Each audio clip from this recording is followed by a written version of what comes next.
We're back. Had to take a quick commercial break. So, like I said before, we're here with Jeff, 3S Typhon Jeff, who also has a few planes and a drone. But Jeff, just since you've been in the hobby for so long, what are some of the things, some of the changes that you've seen come about, and what are some of your thoughts about those changes? Biggest one is it's got to be the technology, not just in the radio systems, but the speed controllers, the motors, the batteries, the efficiency on these models. Okay. Everything is just so technologically advanced. It's crazy. Right. And even working over at Hobbytown part time right now, I'm having to constantly we're adapting over there, learning on every time new changes come out, whether it be a new function on a radio system or heck, now they have ESCs that are a new line of ESCs from Spectrum that will actually give you telemetry with no sensors. It's through the ESC itself. It's crazy. So that's the biggest thing.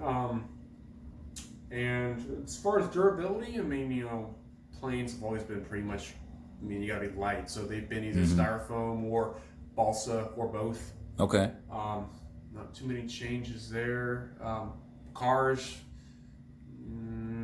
some better, maybe some slightly sturdier bulkheads here and there, some thicker shock shafts, but overall, I think it's definitely they've made a leap in technology. Gotcha. No one uses those long metal, antenna, glitchy. Oh yeah, I remember those. Yeah. Radio systems that had an antenna that was 4 feet long. Right. And then somebody takes out their cell phone, sends off a tweet, and next thing you know, your truck is just in shambles, just going haywire on you.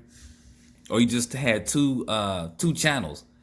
You got the I can't remember the numbers of the channels, but 72 megahertz, 27 megahertz. Remember the fastest ones? You get, let's say you got a Rustler, you'd have to get a red one, a blue one, you get different colors. God forbid you pulled out two red ones and now you're buddy and you controlling each other's cars and you don't know which is which. And that's it. Exactly. Now, with this, or after us having this talk, if you could give some advice to a newbie, one piece of advice to a newbie coming into this hobby, whether it's for planes, whether it's for drones, whether it's for cars, what would it be? Biggest piece of advice, if you're going into here, do not rush. When I say that, I mean, I know I've seen a lot of people getting into this hobby where they immediately they're I want that 80 mile an hour infraction. I want the biggest, the best if they have the money.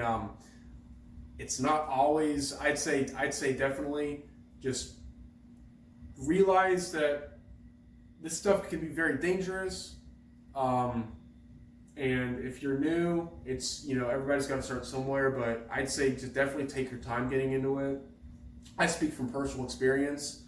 I went from a Rustler to I was a Nitro. I can't remember. I think it was a first Nitro Sport, but I had no business getting into Nitro at age 9 years old. Right. Oh wow. Okay. So that was a lot of self. I had to kind of reflect on that and realize, man, I'm pretty new at this. I should, and at that age, you're wanting to do the best of the best. Right. But I would say definitely best piece of advice: don't go for the fastest jet if you're wanting an airplane. Just it may seem like to us, you and I, it's common sense, but a lot of people out there, may not realize that. So just take one step at a time, and don't be afraid to ask questions. Definitely makes sense. Do not be afraid to ask questions. And there's no such thing as a stupid question. I know people are going to argue with that, but there really isn't. Right. If you're on social media, for sure, become a member in some groups on there. I've been in this hobby for almost 18 years. I'm in 3 ARMA groups, like 4 Traxxas groups, 2 flight groups. Oh wow! And I still post some stuff sometimes. I'll help answer questions.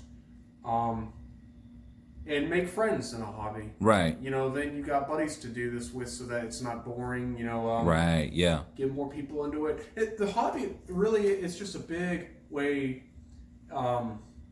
It's supposed to be fun for you and for everyone else in it. Mm-hmm. You're not into really, you know, compete and try to be the best guy out. I mean, some people are, but you know, just for the hobby itself, in all sense of you know, just in terms of bashing or just sport flying or having fun, whatever it is. Right.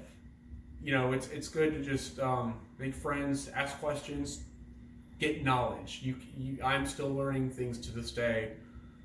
After almost 18 years in here, and you know, I still ask questions, and I'm still connecting with people left and right, whether it's at the hobby shop or at the field or at a random parking lot. Right.